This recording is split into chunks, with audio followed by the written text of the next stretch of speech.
हो भोलेनाथ भक्तों के हो कष्ट से निवारते, ये सृष्टि सारी संकटों से शिव ही है उबारते। ओम नमः शिवाय। प्रणाम पिताश्री। प्रणाम महादेव। महादेव यहाँ कहाँ से आ गए और इनके यहाँ आने से मेरे अंतकस्त्र का प्रभाव क्यों रुक गया?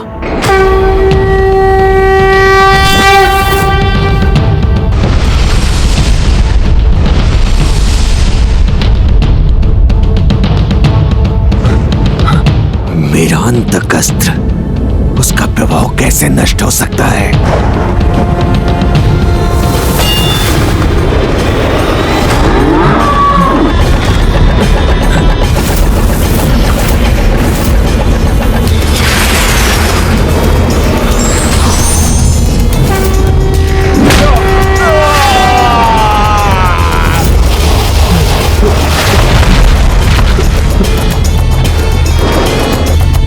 प्रणाम महादेव।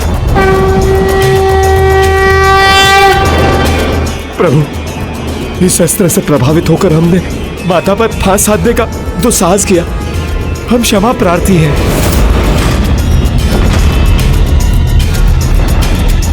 हमें क्षमा कर दीजिए प्रभु, हमें क्षमा कर दीजिए।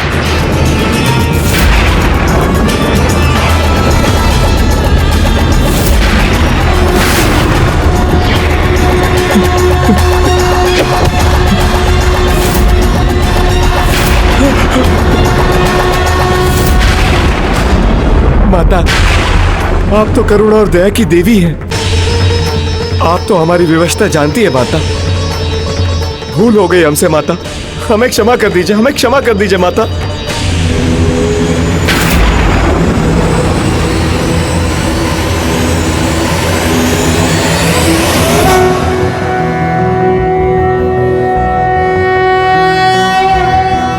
अरुणां करुणां तरंगिणीं ताक्षीं कृतपाशाङ्कुशपुष्पबाणचापां अणिमादिभिरावृतां मयूखैरहमित्येव विभावये भवानी।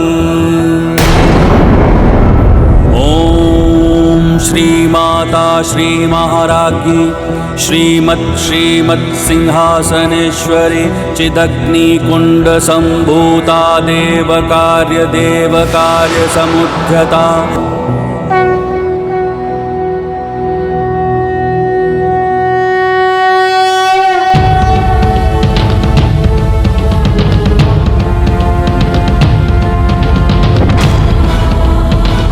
अपनी भूल स्वीकार करने वाले क्षमा के पात्र होते हैं, इसलिए मैं आप सभी को क्षमा करता हूं। किंतु आप सभी यहां से प्रस्थान कीजिए। प्रणाम प्रभु। प्रणाम माता।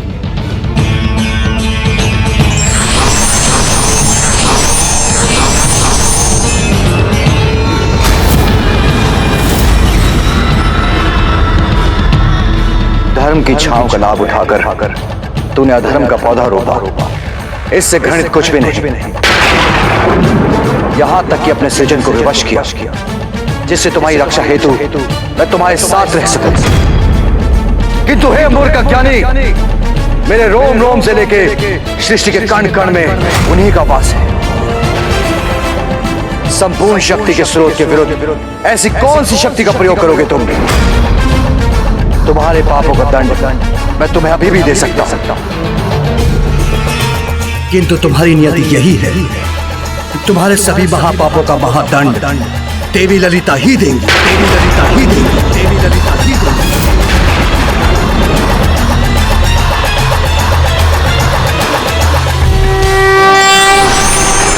मेरे शत्रु देवी पराशक्ति के प्रति आपके स्नेह ने ही, आपके कुपित होने पर ही आपको मुझे दंडित करने से रोक दिया।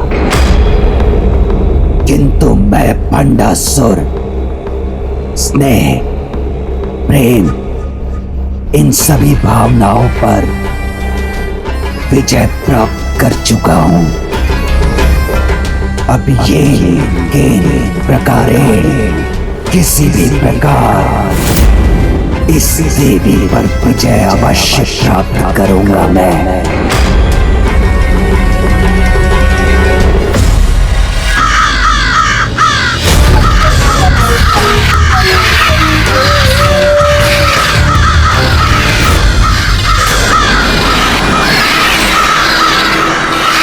देवी, मेरे अंतकस्त्र के अंत का बहुत भयानक परिणाम भुगतना पड़ेगा तुम्हें। अपने मंत्रों से तुमने मेरे अस्त्र को नष्ट किया है ना, तो तब क्या करोगी जब कोई मंत्र ही नहीं रहेगा? ईश्वर के ही समान सनातन मंत्र तो देवी शक्तियों के प्रतीक हैं। ईश्वर जब स्वयं प्रकट नहीं होते तो उनके स्थान पर मंत्र ही होते हैं। जैसे मैं सृष्टि के कण कण में हूं और सदा रहूंगी, उसी प्रकार सभी मंत्र और उनकी ध्वनि मेरे और सभी दैवी शक्तियों के प्रतीक रहेंगे। उन्हें मिटाना असंभव होगा। असंभव को संभव बनाने के लिए ही तो मेरा जन्म हुआ है।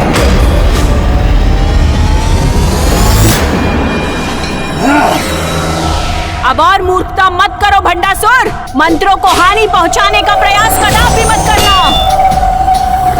रुक जाओ भंडासुर। मुकास्त्र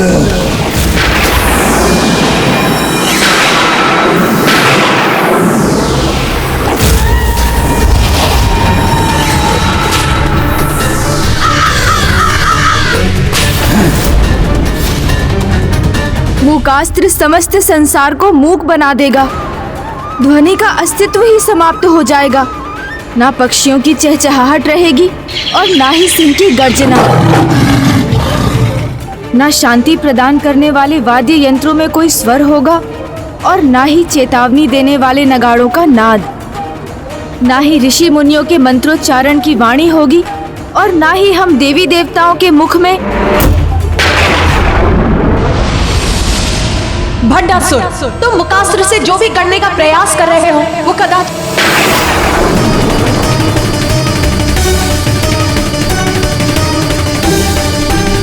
ये दुष्ट भंडासुर ने कैसा अनर्थ कर दिया।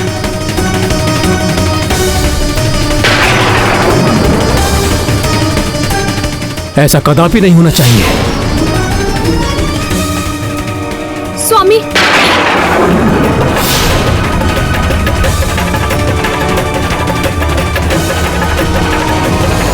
ध्वनि की ऊर्जा तो सृष्टि के लिए अनिवार्य है और इस ध्वनि ऊर्जा का स्रोत तो आधारभूत शब्द ओम। आधारभूत शब्द ओम सृष्टि को संतुलित करता है। यदि ओम का नाद शांत हुआ तो सृष्टि में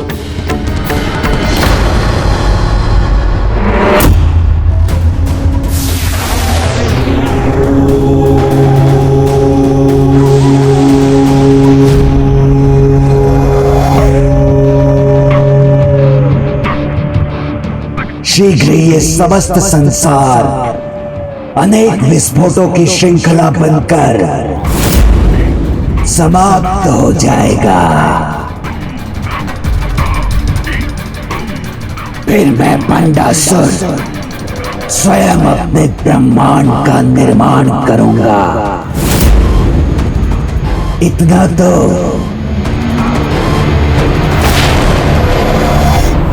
आधारभूत मूल शब्द ओम के साथ सभी ध्वनि को शांत कर इस दुष्ट ने समस्त ब्रह्मांडों को संकट में डाल दिया है। क्योंकि सृष्टि के असंतुलित होने से ग्रह, नक्षत्र और यहाँ तक कि ब्रह्मांड भी अपने निर्धारित पथ से भटक जाएंगे, आपस में टकरा जाएंगे।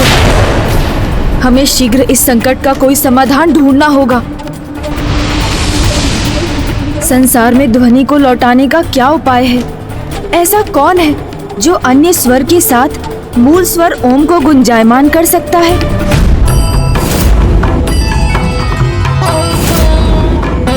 पुनः ध्वनि के संचार और ओम की गूंज के विस्तार का उपाय सूझ गया मुझे।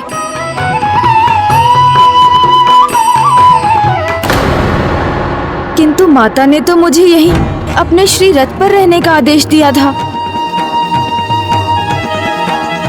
फिर उन तक जाए बिना मैं उनकी सहायता कैसे करूं?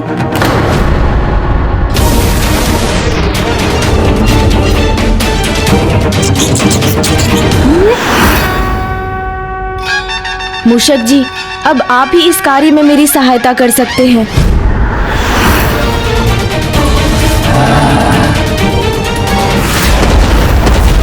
सर्वत्र होते ये विस्फोट मुझे अपार आनंद दे रहे हैं।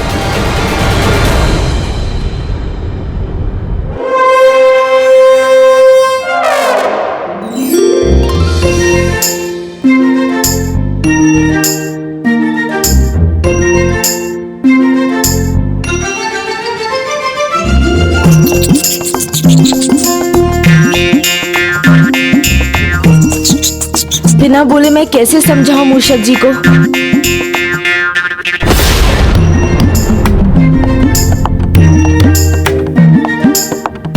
आप क्या चाहते हैं प्रभु? मुझे कुछ समझ नहीं आ रहा।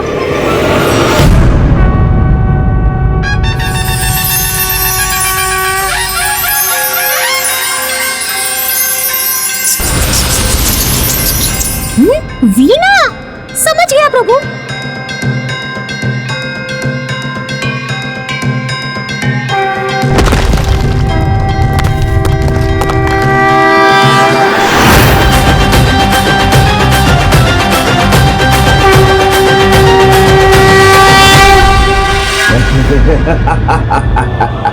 इस महासंकट को दूर करने, इस देवी की सहायता करने आया भी तो कौन? ये तुच्छ मूषक।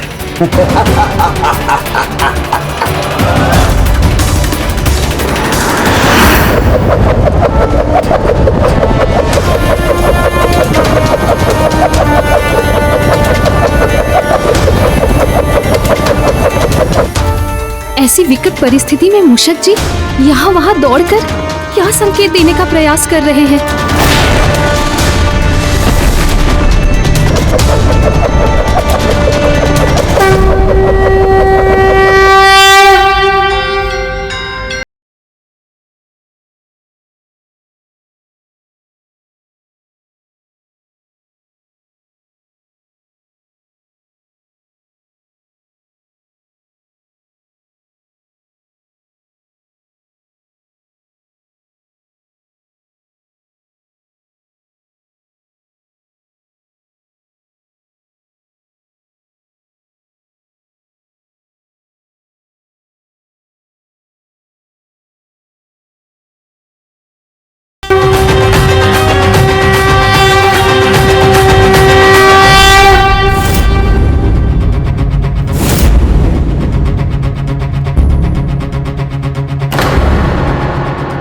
अब ये क्या विचार कर रहे हैं? मेरे इस अस्त्र का भला क्या संभव तोड़ हो सकता है?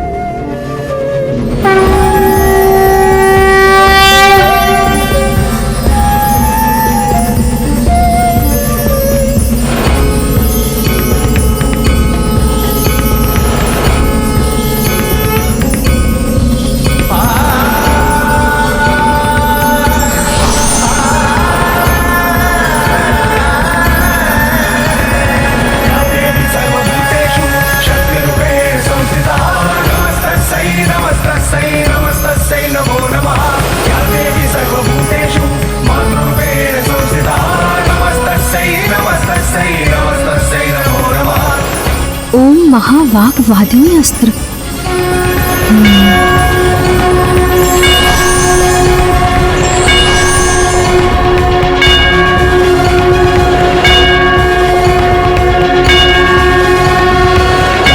सर्वभूतेषु चेतनत्यभिधीयते। नमस्तस्यै नमस्तस्यै नमस्तस्यै नमो नमः।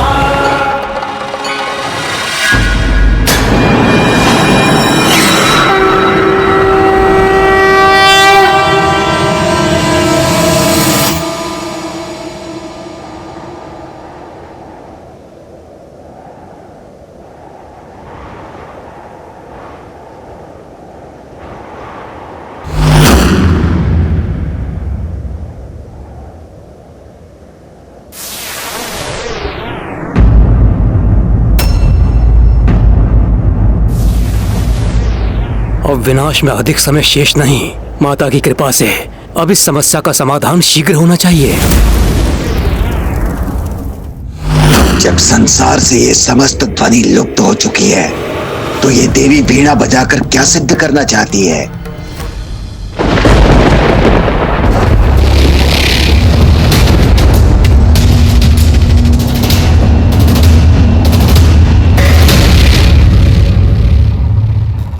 इस मुकास्त्र के समक्ष तो देवी सरस्वती की वीणा भी मौन है।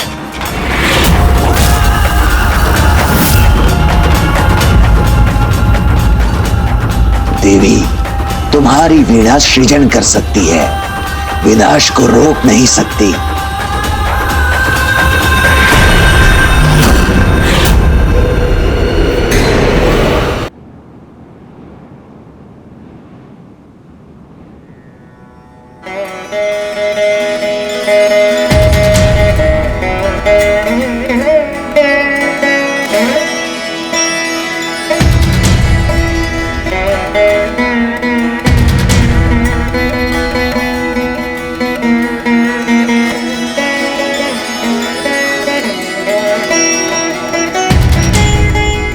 नहीं नहीं, यह असंभव है। ये वीणा कोई ध्वनि कैसे उत्पन्न कर सकती है?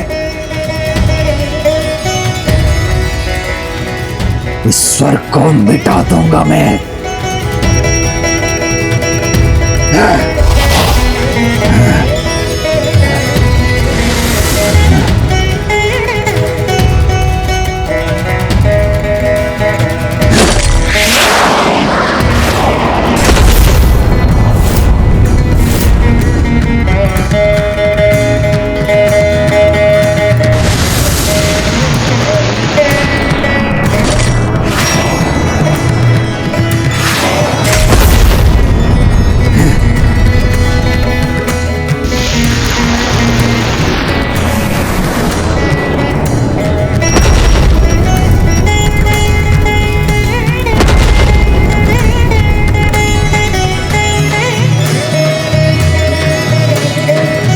सबको अपने बाणों से ही नष्ट कर दूंगा मैं।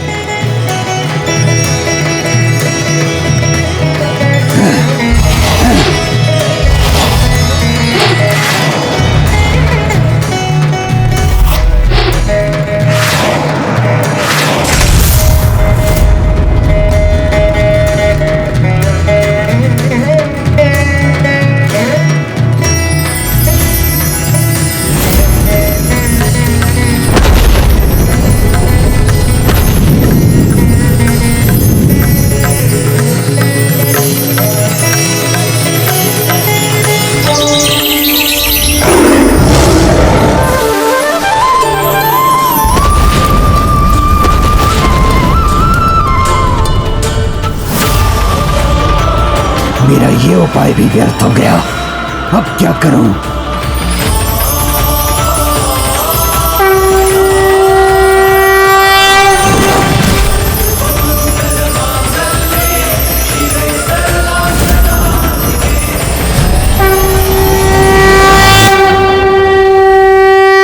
अब तो तुम्हें समझ आ ही गया होगा भंडासुर कि ईश्वर के प्रतीक इन मंत्रों का उच्चारण यदि कठिन हो जाए तो उनको लिखा अवश्य जा सकता है, क्योंकि जितनी शक्ति इनके स्वर में होती है उतनी ही शक्ति इनकी लिखावट में भी होती है। किंतु अब तुम्हारे मन में ये प्रश्न अवश्य होगा कि तुम्हारे मुकास्त्र को असफल करने का उपाय सूझा किसे? स्वयं तुम्हारे जन्मदाता श्री विघ्नहर्ता गणेश को। मेरे विघ्नहर्ता बार बार मेरे विघ्नकर्ता क्यों बन जाते हैं? हे प्रभु, ये आपका कैसा अन्याय है? मैंने सदैव आपकी पूजा की, आपकी अर्चना की, और उसका ये परिणाम दे रहे हैं आप? बार बार मुझे असफल कर आप अपने भक्त की भक्ति का अपमान क्यों कर रहे हैं? भक्ति तुम क्या जानो भंडासुर, परमात्मा के प्रति परम प्रेम ही भक्ति है। उस प्रेम से जुड़ी श्रद्धा भक्ति है। जो तुमने किया वो भक्ति नहीं, स्वार्थ था। और अपने जन्मदाता के प्रति तुम्हारा आचरण सर्वथा अनुचित था। मेरा आचरण उचित हो या अनुचित, इसका मेरे ऊपर कोई प्रभाव नहीं पड़ता। मैं वही करूंगा जो मैं करता आया हूं। और हाँ, ये भी सुन लो सभी कि गणेश मेरे जन्मदाता नहीं, अपितु स्वयं मैं ही अपना जन्मदाता हूं। मैं ही अपना जन्मदाता हूं। मैं ही अपना जन्मदाता हूं। जिस गणेश जी को आप लोग बहुत ही बुद्धिमान और चतुर कहते हो, वो तो बहुत ही सरल है और इसी का लाभ उठाया मैंने और विवश किया कि मेरे आकार को साकार करें। इसीलिए मैं ही स्वयं हूँ, मैं ही ईश्वर हूँ, मैं ही स्वयं हूँ, मैं ही ईश्वर हूँ।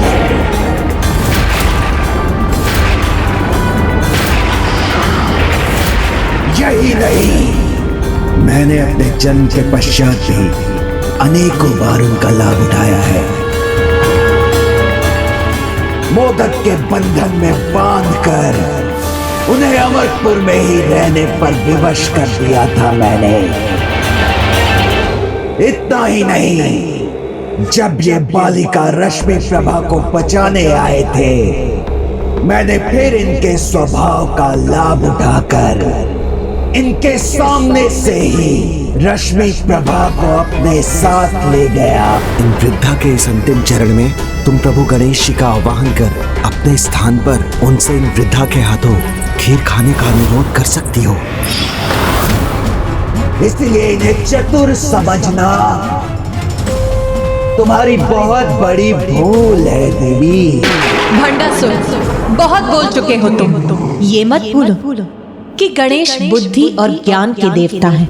ओहो, पुनः वही राग। तो फिर ये बताओ, प्रत्येक बार जब मैंने इनका लाभ उठाया तो गणेश जी ने मुझे रोका क्यों नहीं? यदि वास्तव में ये गणेश जी मुझसे अधिक चतुर हैं, तो स्वीकार करें मेरी चुनौती और मेरे अगले प्रहार को अपनी बुद्धि और चतुराई से रोक कर दिखाएं। कदाचित तुम्हें पराजित होने की अत्यंत शीघ्रता है, इसीलिए गणेश का हस्तक्षेप चाहते हो ना तुम? उचित है, तुम्हारी ये चुनौती स्वीकार है मुझे।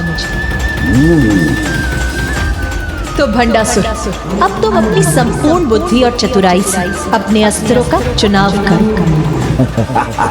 मैं तुम्हें वचन देती हूँ कि जब तक तुम्हारे अस्त्र और उसकी शक्ति के तत्व को समझकर स्वयं विघ्नहर्ता गणेश मुझे उसका तोड़ नहीं सुझाते, मैं तुम पर अपने किसी भी अस्त्र का प्रहार नहीं करूंगा।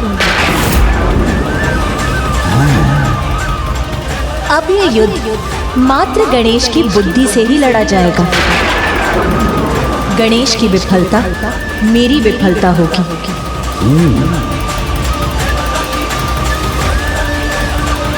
मुझे स्वीकार है। माता ने ये युद्ध की कैसी अवस्था रख दी?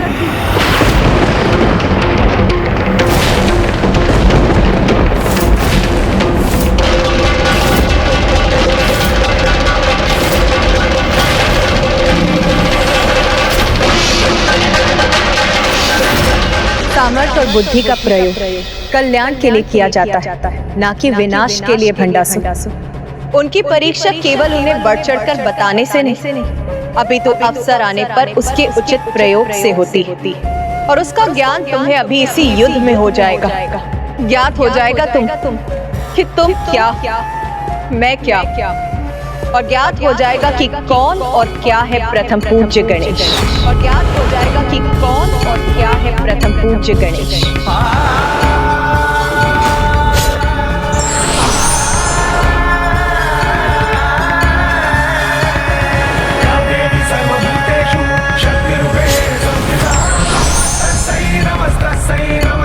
नमो नमः।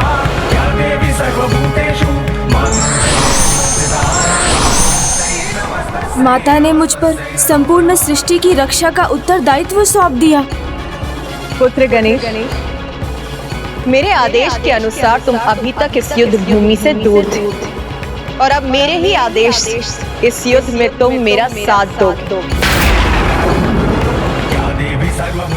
अब हमारी देवी सेना में कोई भी देवी अपना अस्त्र तब तक नहीं उठाएगी जब तक तुम इस दुष्ट के अगले प्रहार का सत्व समझकर हमें उसका तोड़ नहीं बताते।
और रही बात आशीर्वाद की, तो सबके अस्तित्व और शक्ति की स्रोत माता ही तो है, क्योंकि उनका आशीर्वाद हमारे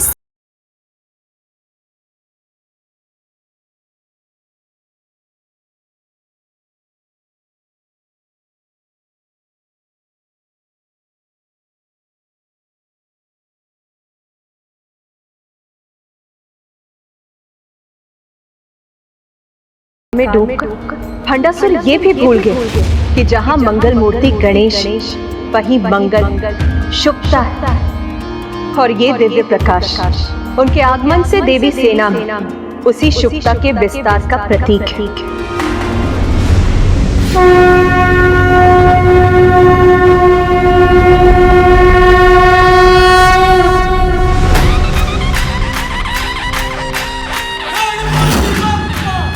माता के आशीर्वाद की शक्ति का ज्ञान तो अब तुम्हें भी होगा भंडासुर, क्योंकि अब तुम्हारे जीवन की एक ही संभव दशा है, दुर्दशा। तुम अब अपनी अंतिम पराजय के अत्यंत निकट पहुंच चुके हो। अपनी अंतिम पराजय के अत्यंत निकट पहुंच चुके हो। पराजय के अत्यंत निकट पहुंच चुके हो। पराजय तो उसकी होती है प्रभु जिसे कुछ खोने का भय हो, किंतु मैं तो अपनी विजय के लिए कोई भी मूल्य चुका सकता हूं, जिसका प्रमाण तो आपको तभी प्राप्त हुआ था जब स्वयं अपने हाथों से अपनी प्रिय पुत्री के प्राण छीने थे मैंने। इस अचूक महासुरी महाअस्त्र के होने के कारण विजय के लिए मुझे इस सेना की कोई आवश्यकता नहीं।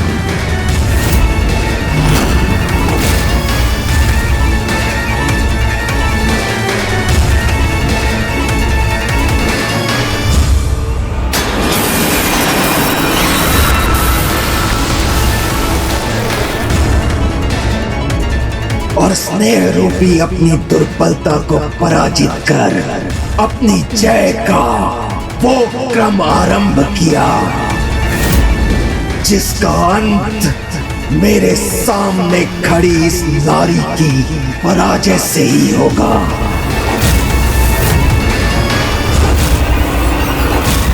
अब अब ये युद्ध मैं नहीं,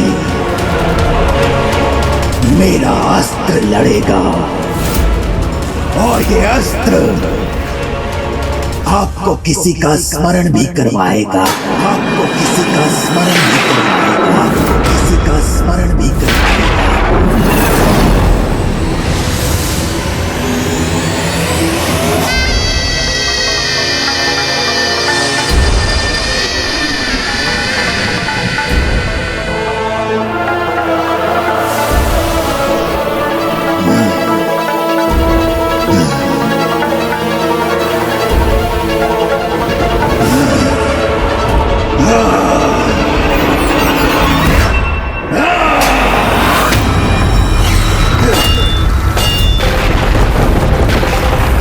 महाअस्त्र क्रियान्वित हो।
दानव रूपी क्या है ये अत्यंत भयानक पर्वत? भंडासुर इस अंतकारी पर्वत का कैसा भयानक प्रयोग करेगा?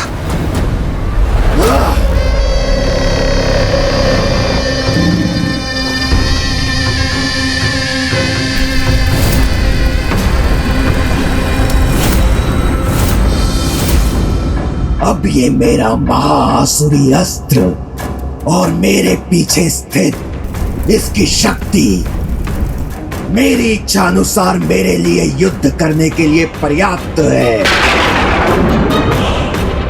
महाआसुरी महाअस्त्र प्राप्त कर अपार आसुरी शक्ति का स्वामी बन गया है महासुर भंडासुर।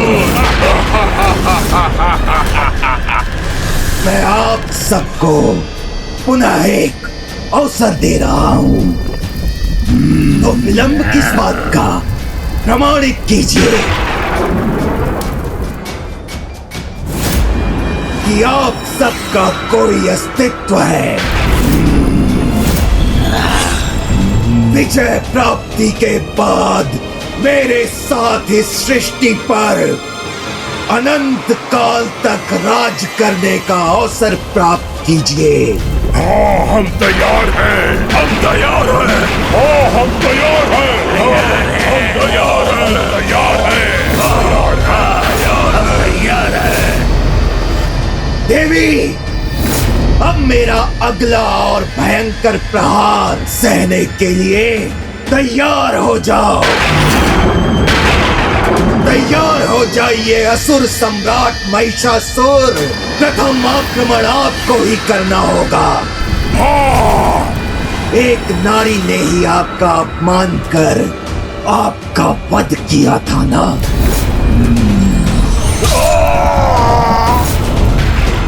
तो अब इस युद्ध भूमि में इस नारी को पराजित कर अपनी उस पराजय का प्रतिशोध लीजिए।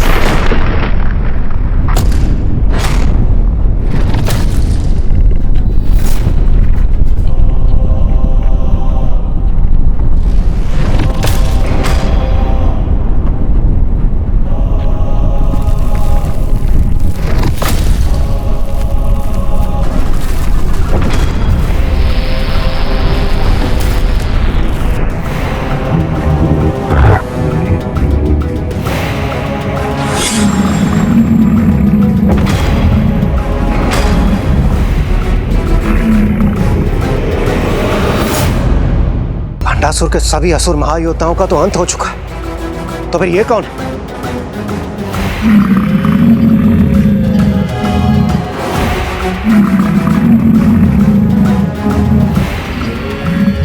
प्रभु, जब तक आप ये समझ पाएंगे कि ये सब कौन है, क्या है और मेरे इस अस्त्र का तत्व और तोड़ क्या है, तब तक ये अपने प्रहार में सफल हो चुका होगा। और वैसे भी आप पर तो मेरे अस्त्र का दूसरा ही प्रभाव होगा।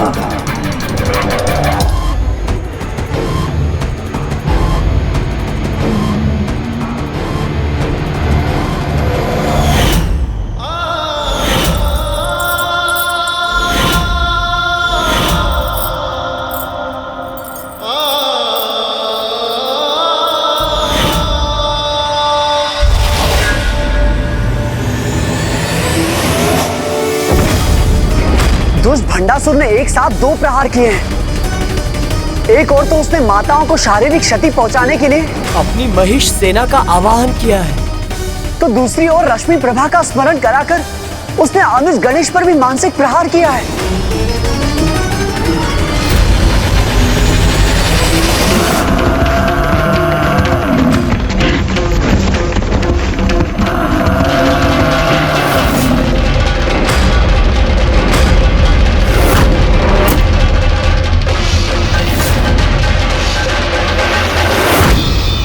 भंडासुर जो भी किसी को प्रिय होता है उसकी स्मृति दुर्बलता नहीं अपितु प्रेरणा का भाव जगाती है।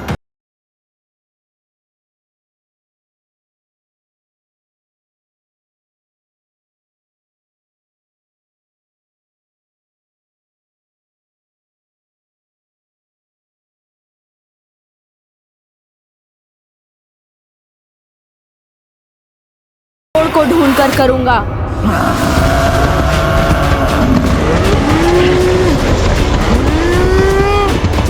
कौन हो सकते हैं ये महेश? क्या हो सकता है इनका मूल तत्व और क्या है भंडासुर के इस प्रहार का तोड़?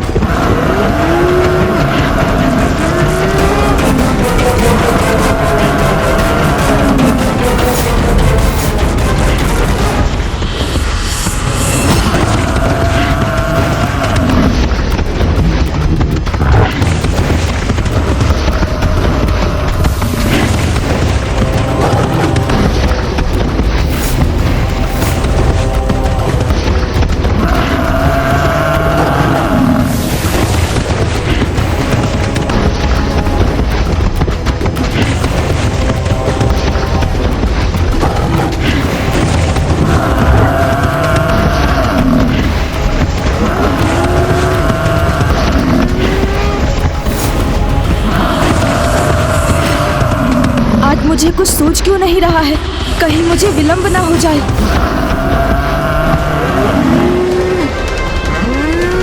माताएं इस प्रकार कब तक अपनी रक्षा कर सकेंगी? मैं अब तनिक भी विलंब नहीं कर सकता। किंतु ये अस्त्र क्या है? इसका तोड़ क्या है? कुछ समझ नहीं पा रहा हूँ मैं।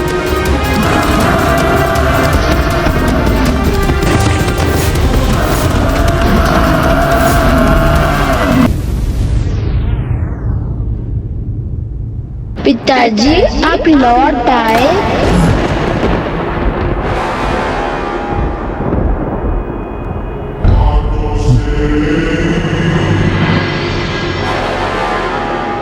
कौन है? कौन है वहां?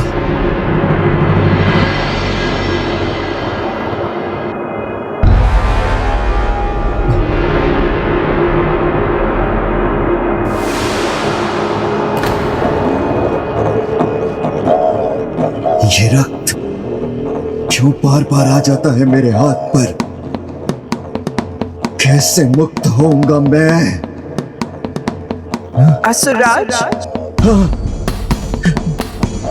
आप बहुत थक गए होंगे, भूख प्यास भी बहुत लगी होगी। ये लीजिए, जल ग्रहण कीजिए। तो मुझे जल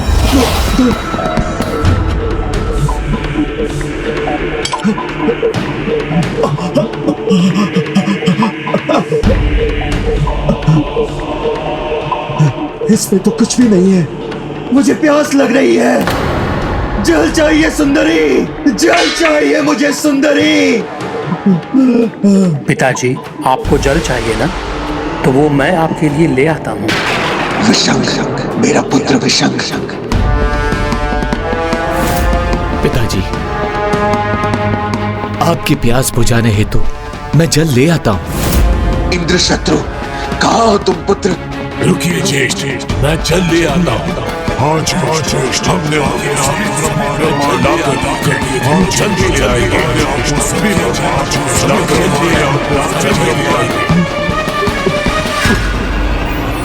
ये भ्रमित वचन नहीं,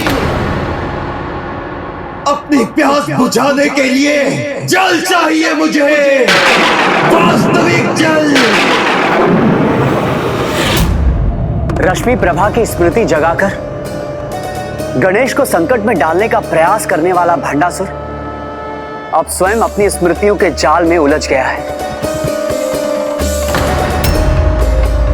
किंतु अब तो गणेश भी किसी उलझन में दिखाई दे रहा है।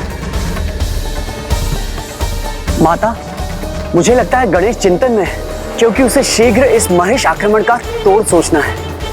अन्यथा माता और उनकी सेना अपने वचनानुसार आक्रमण के लिए तो क्या, स्वरक्षा के लिए भी अपने शस्त्र नहीं उठाएंगे।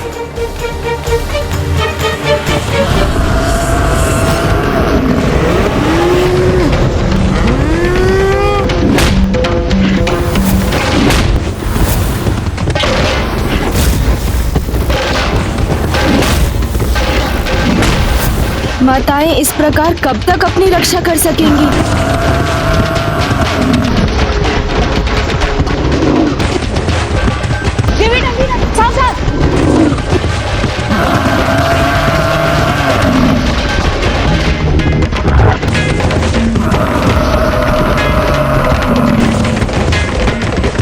मैं अब तनिक भी विलंब नहीं कर सकता। किंतु ये अस्त्र क्या है? इसका तोड़ क्या है? कुछ समझ नहीं पा रहा हूं मैं।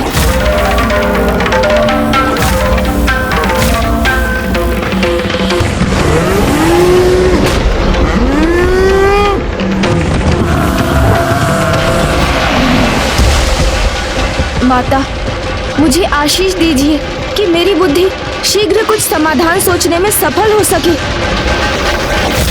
स्थिर भाव, स्थिर भाव, स्थिर भाव।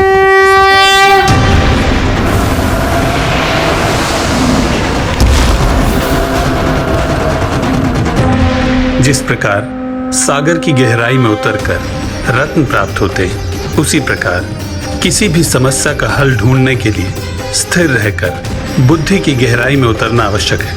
इसीलिए माता ने पुत्र गणेश को स्थिर रहने का आशीर्वाद दिया है।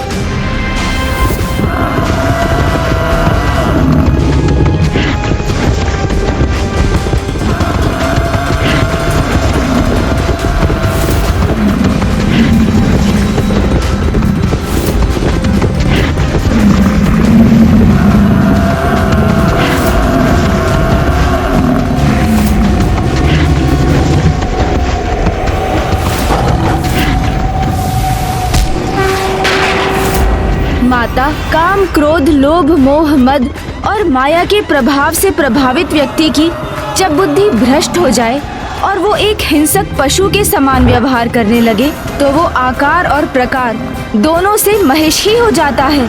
इसलिए ये क्रूर पशु और कोई नहीं, महिषासुर ही है, महिषासुर ही है।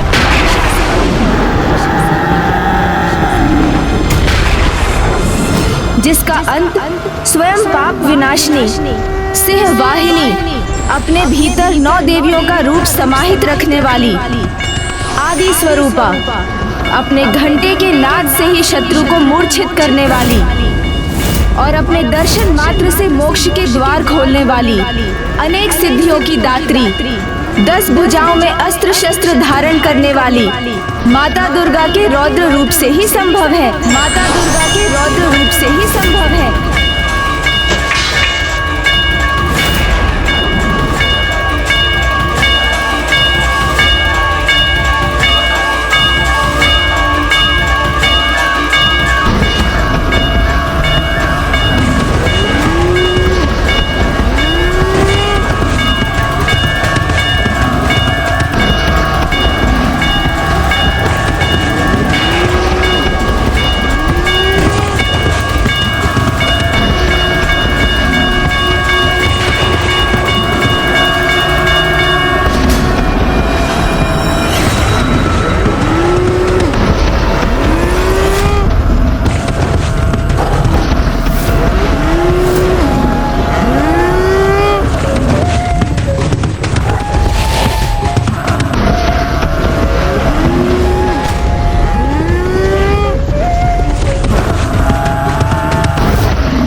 के इस चरण में तो मैं माता को भंडासुर के अस्त्र का तोड़ बताने में सफल हुआ।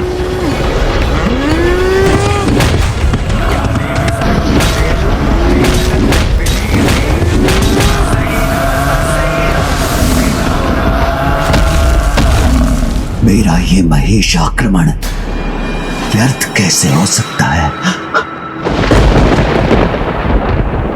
नहीं भंडासुर, तुम असफल कदापि नहीं हो सकते।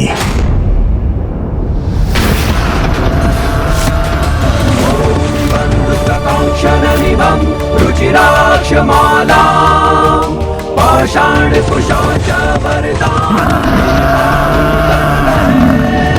वर्धाम्बिके शमनिशं वरदाश्रयामि।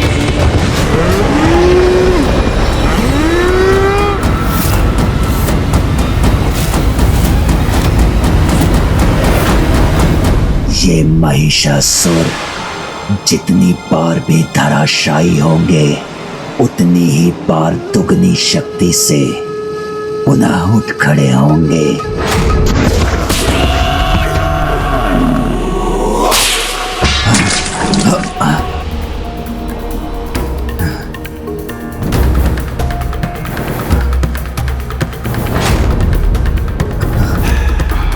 किंतु ये रक्त किसने गिराया? कौन है जो मुझे प्रताड़ित करने का प्रयास कर रहा है? पिताजी इधर देखिए, मेरी ओर, मैं यहाँ हूँ।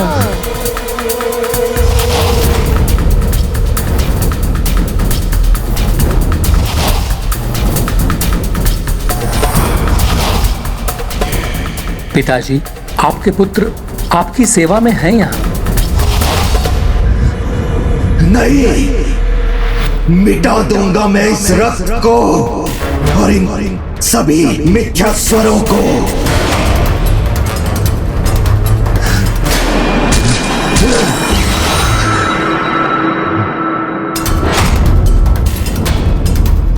पुत्र, पुत्री, पत्नी, भ्राता, किसी का कोई मूल्य नहीं है मेरे लिए।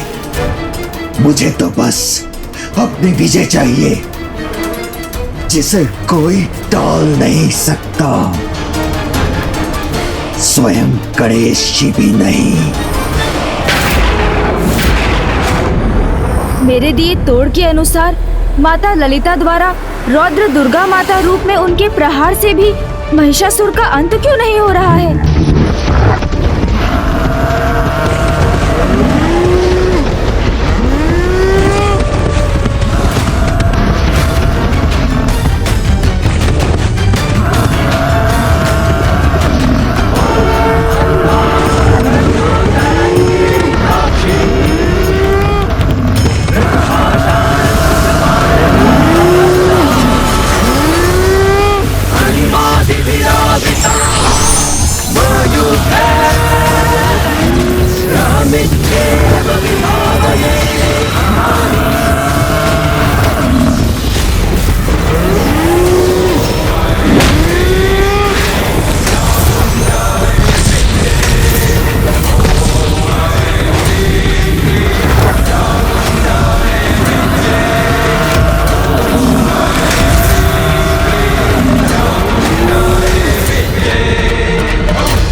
इस युद्ध में प्रथम बार ऐसा हो रहा है कि माताएं आहत हुई हूं। ये पुनर्जीवित होकर पुनः कठोर प्रहार कैसे कर पा रहे हैं? माता मंत्री नाथा को भी आहत कर दिया इस महेश ने। मेरा उपाय सफल क्यों नहीं हो रहा है?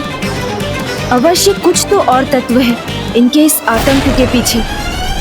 देवता, यक्ष, किन्नर, गंधर्व, मनुष्य, पशु, पक्षी या कोई भी अन्य चराचर जीवों के पुरुष मेरा वध न कर सके। माता सर्वप्रथम देवी कात्यायनी के रूप में प्रकट हुई, फिर विंध्याचल पर निवास कर विंध्यवासिनी कहलाई। अंततः माता दुर्गा बन पापी महिषासुर का अंत कर महिषासुर मर्दिनी के रूप में प्रकट हुई। अर्थात जो भी पहले हुआ वही उसी क्रम में पुनः करना होगा। महिषासुर मर्दिनी के रूप में प्रकट होने के लिए माता को सर्वप्रथम माता कात्यायनी, फिर माता विंध्यवासिनी और अंततः माता दुर्गा के रूप में आना होगा। तभी वो महिषासुर का वध कर महिषासुर मर्दिनी कहलाएंगी। अब समझ आया, जो कार्य विधि ने नियत किए हैं वो उसी प्रकार होने होंगे। माता कात्यायनी तो सच्ची प्रार्थना और उचित आवाहन से ही प्रकट होंगी, जो ऋषि कात्यायन द्वारा माता को पुत्री रूप में पुकारने पर ही संभव है।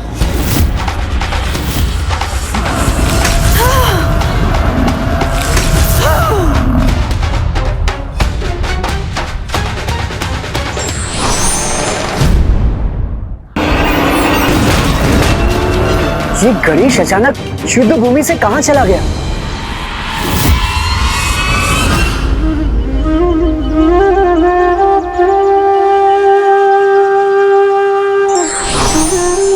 प्रणाम ऋषिवर।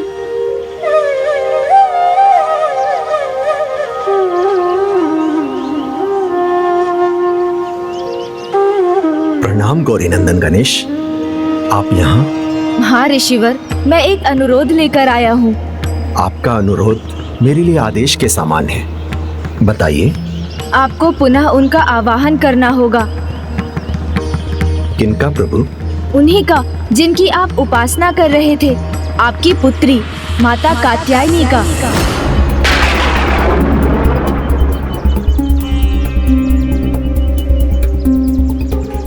नहीं प्रभु, आप मुझे क्षमा करें। मैं आपके एक आदेश पर अपने प्राण त्याग सकता हूं, परंतु उन्हें फिर से अपनी पुत्री के रूप में नहीं प्रभु, ये मुझे स्वीकार नहीं। आपको तो सब ज्ञात है गजानन, उन्हें कितनी परीक्षाओं का सामना करना पड़ा था, कैलाश का त्याग करना पड़ा था, यहां तक कि अपने पति और अपनी संतान का वियोग भी सहना पड़ा था। मेरी पुत्री बनने के बाद भी उनके कष्ट दूर नहीं हुए थे। उनको अपने पति का साथ नहीं, आदेश मिला था महिषासुर के वध का, और अपने पति और संतान की पुनः प्राप्ति के लिए उन्हें कितना कठोर तप करना पड़ा था। यहां तक कि स्वयं महादेव ने भी अपनी जटाओं में वास करने वाली गंगा में बहने के लिए उन्हें विवश कर दिया था। नहीं, कदापि नहीं। ये ऋषि आपके एक आदेश पर अपने प्राण त्याग सकता है, किंतु ये पिता अपनी पुत्री को उस अपार कष्ट में कदापि नहीं देख सकता। क्षमा करें मुझे प्रभु। ऋषिवर, ये सृष्टि के लिए अत्यंत महत्वपूर्ण है।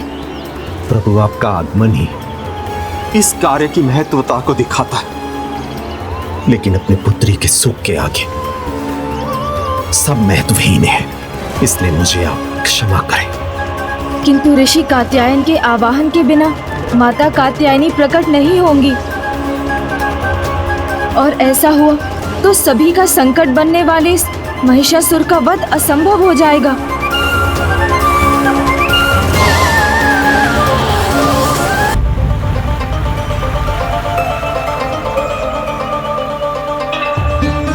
ऋषिवर के आवाहन के बिना माता का कात्यायनी रूप में आना असंभव होगा, और यदि ये संभव ना हुआ तो मैं माता की आशा और उनके विश्वास को असत्य कर उन्हें निराश कर दूंगा। मैं ऐसा कोई कार्य क्यों करूं जिससे माता को पुनः कष्ट हो। ऋषि कात्यायन,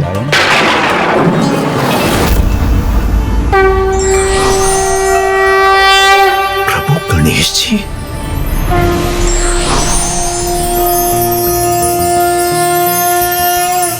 ऋषि कात्यायन, आप एक महान ऋषि होकर भी सांसारिक मोह माया में उलझकर धर्म की रक्षा की अपने धर्म से विमुख क्यों हो रहे हैं? ध्यान रहे, तब जो भी हुआ वो नियति थी। जिनके कष्ट के विचार में आप उलझे हैं उन्हीं की लीला थी। जिनकी इच्छा से ही संसार में कुछ भी होता है। मत भूलिए, आपकी पुत्री जगत जननी है तो उसी रूप में गणेश की माता भी थी। माता और पुत्र का संबंध तो पिता और पुत्री के संबंध से भी अधिक विशेष होता है। ये जानते हुए भी आप अपनी पुत्री के ही पुत्र गणेश को मना क्यों कर रहे हैं, जो एक अत्यंत महत्वपूर्ण कारण से ही आपके पास आए हैं? मैं भी कितना मूर्ख हूं।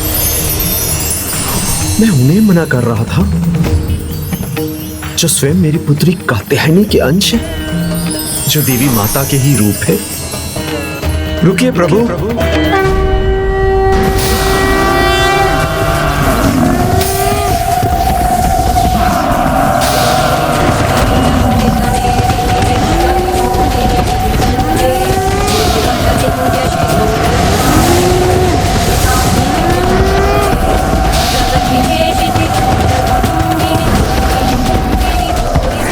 हे मां, आप तो दयालु हैं।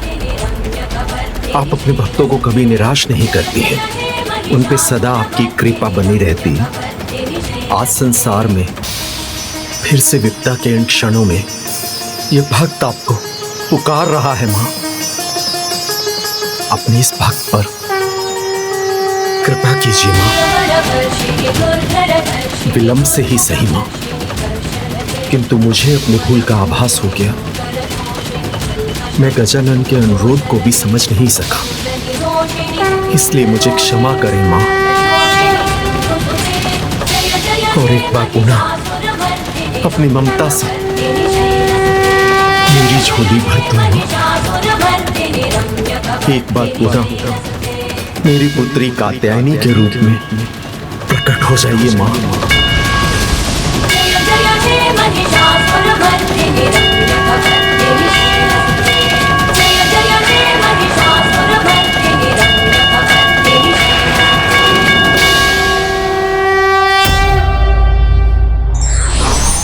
सकारात्मक सोच और बुद्धिमत्ता से विकट समस्या का समाधान किया जा सकता है।